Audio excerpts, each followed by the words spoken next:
Alhamdulillah. I have scored 90% plus in my graduation. అయితే ఈ వీడియోలో మనం డిస్కస్ చేద్దాం how I scored 90+% in my graduation. Okay, మీరు కూడా గ్రాడ్యుయేషన్ ఎలా చేయొచ్చు, what are my personal suggestions which I have experienced in my graduation అనేది మీకు డీటెయిల్ ఈ వీడియోలో మనం డిస్కస్ చేయబోతున్నాం.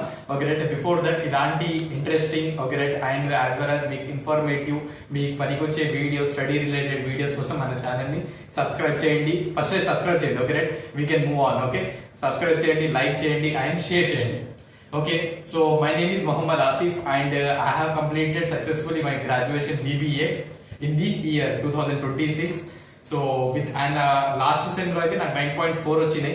ఓకే, ఓవరాల్ నాకు పర్సెంటేజ్ యావరేజ్ తీసేస్తే 93% నియర్లీ 32 వచ్చేస్తుంది యావరేజ్. ఓకే రైట్, ఆ మెమో మీద మరి ఎంత వస్తుందో provisional memo I don't know that, but nearly 90% అయితే అబోవ్ వస్తున్నది maximum. So in my 6 semesters I have 6 semesters. In that 6 semesters దాని నుంచి 5 semesters లో నాకు 9 పాయింట్ అబోవ్ వచ్చింది. ఒక 4th semester లో ఒక దానిలోని 8.88 వచ్చినాయి, విచ్ ఇస్ ఈక్వలెంట్ నియర్లీ 90% దగ్గరనే వచ్చింది అది కూడా. కానీ మెజారిటీ 5 సెమ్స్ ఓకే రైట్, ఒక్క సెమ్ ని వదిలిపెట్టి మిగతా 5 సెమ్స్ లో అయితే okay I have scored 90% above. Okay right, how I scored. Okay, so నేను ఎలా స్కోర్ చేశాను అనేది మనం ఈ వీడియోలో మీకు చెప్పబోతున్నా. దాంతో పాటు మీకు ఏంటంటే మీకు కొన్ని సజెషన్స్ ఇవ్వబోతున్నా, మీరు కూడా ఎలా స్కోర్ చేయొచ్చు. ఓకే రైట్, ఈ వీడియో మీకు పనికి వస్తుంది. కొంచెం బ్యాక్లాగ్స్ ఉన్న వాళ్ళకి కూడా లిటిల్ బిట్ ఆయన ఎక్కడో ఒకడ పనికి వస్తుంది. ఓకే రైట్, నేను బ్యాక్లాగ్ మనకు అవసరం లేదు, వీడియో మనం ఎక్కడ ఆపేసి వెళ్ళిపోదామని థాట్ వస్తుందేమో. మీరు కూడా చూడండి ఒకసారి, మీకు ఎందుకైనా ఏదో ఒక పాయింట్ అయినా పనికి వస్తుంది. Yes, I right. సో అది అన్నట్టు. So let us begin. So I have started my graduation in the year of 2023 in BBA. ఇది BBA వాళ్ళకి అని కాదు, బీకామ్ వాళ్ళైనా, BSc వాళ్ళైనా, as well as BA, as well as BTech, మీరు ఎవరైనా కూడా ఓకే రైట్, బీ ఫార్మసీ వాళ్ళైనా అందరికీ ఇది మ్యాక్సిమం పనికి వస్తుంది. ఓకే, సో మెయిన్ థింగ్ ఏంటంటే మనం ఎవరైతే ఎస్పెషల్ ఈ పాయింట్ ఏంటంటే, first point I would like to say that understanding your core subjects. First ఈ పాయింట్ ఏంటంటే మాక్సిమం ఫస్ట్ సెమ్ వాళ్ళకి ఇది మోస్ట్ ఇంపార్టెంట్. ఎవరైతే ఇప్పుడు ఇంటర్మీడియట్ అయిపోయి జాయిన్ అవుతున్నారో గ్రాడ్యుయేషన్ లెవెల్, వాళ్ళకి ఈ point most important. As well as ఒకవేళ వాళ్ళు ఇప్పుడు ఎవరైతే ఫైనల్ ఇయర్ అయినా, second year, mid of the graduation ఉన్న వాళ్ళకి కూడా ఈ పాయింట్ మోస్ట్ ఇంపార్టెంట్. ఏంటిదంటే మీ కోర్ సబ్జెక్ట్స్ ఏమున్నాయి మీకు అర్థం కావాలి. కోర్ సబ్జెక్ట్స్ అంటే ప్రతి సెమ్ కి కోర్ సబ్జెక్ట్ అంటే main subjects. Okay right, like ఇప్పుడు BSc in right, BSc okay right, దాంట్లో జువాలజీ ఓకే రైట్, ఇలా ఎంపీసీఎస్ అని ఉంటుంది. ఓకే రైట్, ఇలా డిఫరెంట్ ఉంటాయి కదా.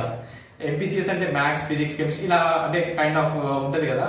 సో మెయిన్ సబ్జెక్ట్స్ ఏమున్నాయి అది మీకు ఇన్ డెప్త్ లో పైన అయినా మీకు డెప్త్ లో తెలిసి ఉండాలి. మాక్సిమం ఫస్ట్ సెమ్ లో మీకు తెలిసిపోవాలి అది మనకి సబ్జెక్ట్స్ ఎలా ఉన్నాయి అనేది. ఓకే రైట్, సో ఇప్పుడు బీబీఏ నేను స్టూడెంట్ అంటే నాకు మాక్సిమం ఏంటంటే ప్రతి సెమ్ లో నాకు సబ్జెక్ట్స్ చేంజ్ అవుతూ ఉంటాయి. ఓకే రైట్, సో నేను ఏంటంటే ఆ మెయిన్ ఐడియాలజీ ఏముంది నా గ్రూప్ ది. సో నా గ్రూప్ మెయిన్ ఐడియాలజీ ఏంటంటే బిజినెస్ ని ఎలా మేనేజ్ చేయాలి, దీని రిలేటెడ్ సబ్జెక్ట్స్ ఉన్నాయి. ఓకే రైట్, బిజినెస్ ఎలా ఫంక్షన్ అవుతుంది. అలానే ఒకవేళ మీరు మెడికల్ స్టూడెంట్ అయితే మీ రిలేటెడ్ సబ్జెక్ట్స్ ఏముంది, దానికి ఏంటంటే ప్రతి సెమ్ లో అదే బేసిక్ అయితే ఉంటుంది. సో అది మీరు తెలుసుకోవాలి. దానికోసం పనికొచ్చేది second point, that is classes attention. అన్న స్టార్ట్ చేసేది. ఓకే రైట్, క్లాసెస్ కి రెగ్యులర్ వెళ్ళాలి, మీరు కూర్చోవాలి, చదువుకోవాలి. ఓకే, మా పేరెంట్స్ కూడా ఇది అంటుంటారు, నేను వింటూనే ఉన్నాను, నువ్వు ఏంటి చెప్పేది సపరేట్ గా ఏంటంటే.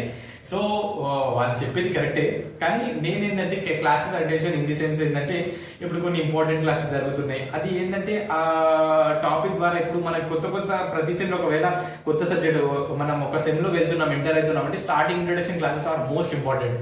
దాని ద్వారా ఏంటంటే మీకు ఆ సబ్జెక్ట్ ఏమంటున్నది మనకి అనేది మనకి తెలుస్తుంది. ఆ క్లాసెస్ ఇనిషియల్ డేస్ అయితే ఖచ్చితంగా వెళ్ళాలి మీరు మాక్సిమం. ఓకే రైట్, ఎవరైతే ఫస్ట్ ఇయర్ ఫ్రెషర్స్ ఉన్నారో వాళ్ళకైతే మోస్ట్ ఇంపార్టెంట్. ఓకే రైట్, ఇంకోటి ఏంటంటే ఇలానే మీరు క్లాసెస్ అటెన్షన్ ఉంటే ఏంటంటే ఒక ఇంప్రెషన్ కూడా పడుతుంది టీచర్స్ ముందర. Okay right, why because graduation లెవెల్లో మనకి అందరికి తెలిసి మాక్సిమం కొన్ని కాలేజ్ వేరే డిఫరెంట్ క్రైటీరియా, కానీ ఇంటర్నల్ మార్క్స్ ఉంటాయి రైట్, సెమినార్స్ ఉంటాయి, అసైన్మెంట్స్ ఉంటాయి, రికార్డ్స్ ఉంటాయి, కాలేజ్ నుంచి వచ్చే మార్క్స్ ఉంటాయి. అలాంటప్పుడు మన క్లాసెస్ కొద్దిపాటు అటెన్షన్ ఉందంటే బెటర్ కదా మీకే. Okay, ultimately. And next another point is nothing but exam pattern. మీరు తెలుసుకోవాల్సింది ఏంటంటే next thing is nothing but exam pattern. ఇప్పుడు నేనున్నప్పుడు నాకు 70 మార్క్స్ నా డిగ్రీ కాలేజ్లో అయితే నేను ఎగ్జామ్ ప్యాటర్న్ తెలుసుకున్నా. అచ్చా ప్యాటర్న్ ఎలా ఉంది, మనకి సెక్షన్స్ ఎలా, ఏ సెక్షన్ ఎన్ని క్వశ్చన్స్ వస్తున్నాయి, అచ్చా చాయిస్ ఎన్ని ఉన్నాయి. Okay right. అలానే మన సీనియర్స్ ఎవరైతే టాపర్స్ ఎవరైతే ఉన్నారో వాళ్ళ కూడా సజెషన్ తీసుకున్న.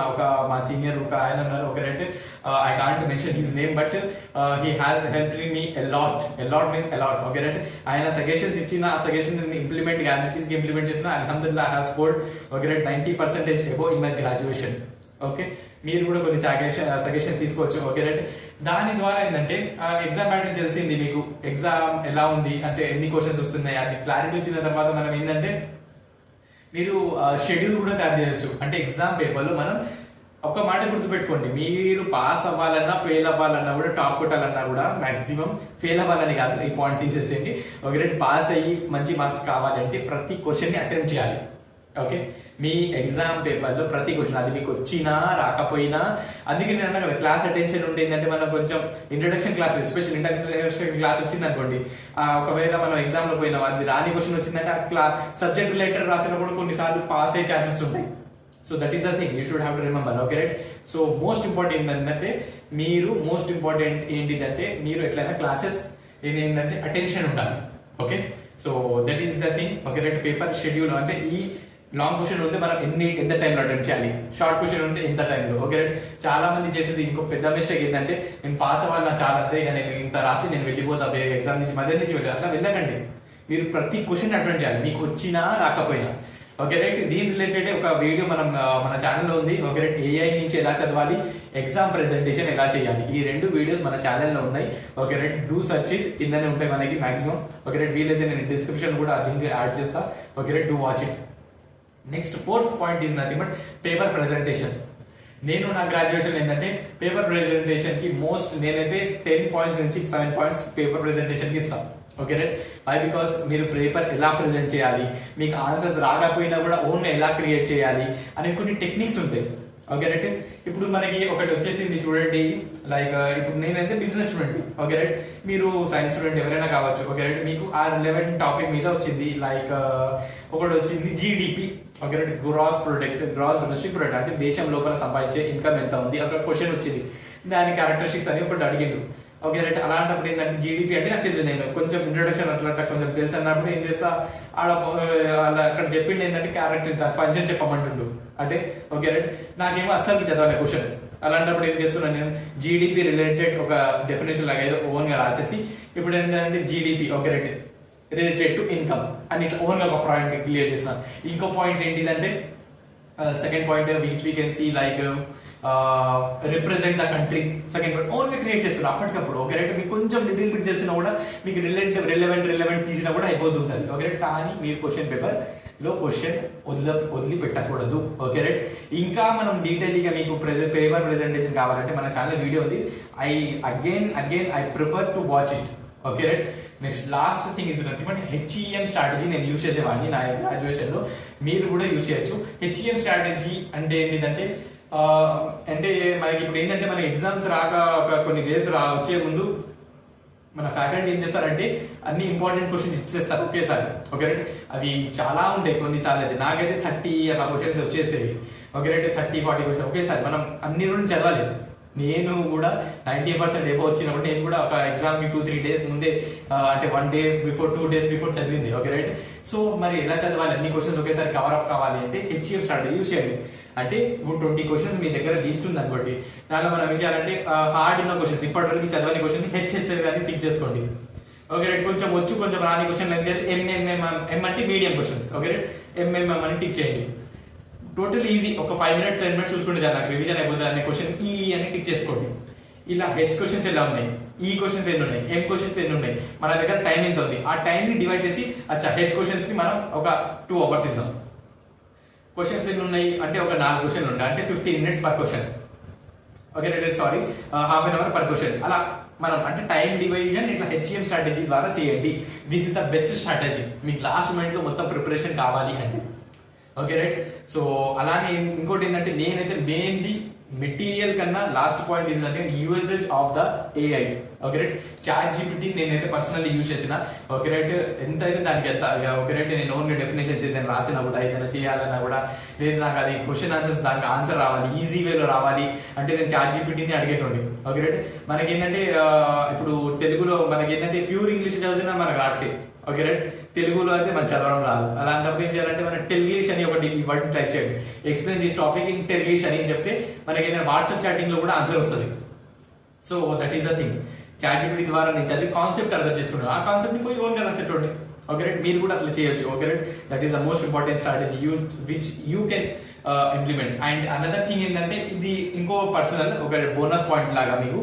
ఇంకోటి ఏంటంటే ఎవరైతే మంచిగా ఇంకా నేను ముందు నుంచే ప్రిపేర్ అవుతా అన్న వాళ్ళు ఎవరైతే ఉన్నారంటారు కదా, ఒకటి మీకు ఎప్పుడైతే మిడ్ ఎగ్జామ్స్ లేదా ఇంటర్నల్ ఎగ్జామ్స్ వస్తాయి కదా, దానిలో మిడ్ లేదా ఇంటర్నల్ ఎగ్జామ్స్ ఇంపార్టెంట్ క్వశ్చన్స్ వస్తాయి కదా, ఆ క్వశ్చన్స్ ఏంటంటే అప్పుడు మంచిగా మిడ్ ఎగ్జామ్స్ టైంలో ఇంటర్నల్ ఎగ్జామ్స్ టైంలో మంచిగా ప్రిపేర్ కండి. Okay right. ఎగ్జామ్స్ రాకముందు మన ఫ్యాకల్టీ వాళ్ళు ఇంపార్టెంట్ క్వశ్చన్ ఇవ్వకముందు దాన్ని ఒకసారి రివిజన్ చేయండి. ఎందుకంటే అవే క్వశ్చన్స్ 50% 70% అవే మనకి ఫ్యాకల్టీ ఇచ్చే మెయిన్ సెమ్ కి ఇంపార్టెంట్ క్వశ్చన్స్ లో అవే ఉంటాయి. 70% మిడ్ ఎగ్జామ్ లో ఇంటర్నల్ లో ఏదైతే ఇంపార్టెంట్ వస్తాయి అవే 70% అవే వస్తాయి. కాబట్టి మిడ్ ఎగ్జామ్స్ కి ఇంటర్నల్ ఎగ్జామ్ గట్టిగా ప్రిపేర్ కండి. Okay right. This is my personal experience. అంటే నేను ఈ పాయింట్స్ ఇలా నేను నాకు అర్థమైన విధంగా నేను ఏమేమి యూజ్ చేసిన ఆ పాయింట్స్ మీకు ఈజీగా మీకు ప్రెజెంట్ చెప్పాలని ఇట్లా చెప్తున్నా. Okay right. సో ఇంకా మీకు ఏదైనా డౌట్ ఉన్నా ఏదైనా ఉన్నా కూడా okay right you can ask in comment section. First అయితే లైక్ చేయండి. Okay right. ఇలాంటి వీడియోస్ మీకోసమే చేస్తున్నా. సో లైక్ చేయండి, సబ్స్క్రైబ్ చేయండి, షేర్ చేయండి. Okay right. ఎంత మందికి అయితే అంత మందికి సబ్స్క్రైబ్ చేస్తున్నాను మీ ఫ్రెండ్స్ తెలిసిన వాళ్ళకి, నీడీ స్టూడెంట్స్ కి. Okay, thank you for watching.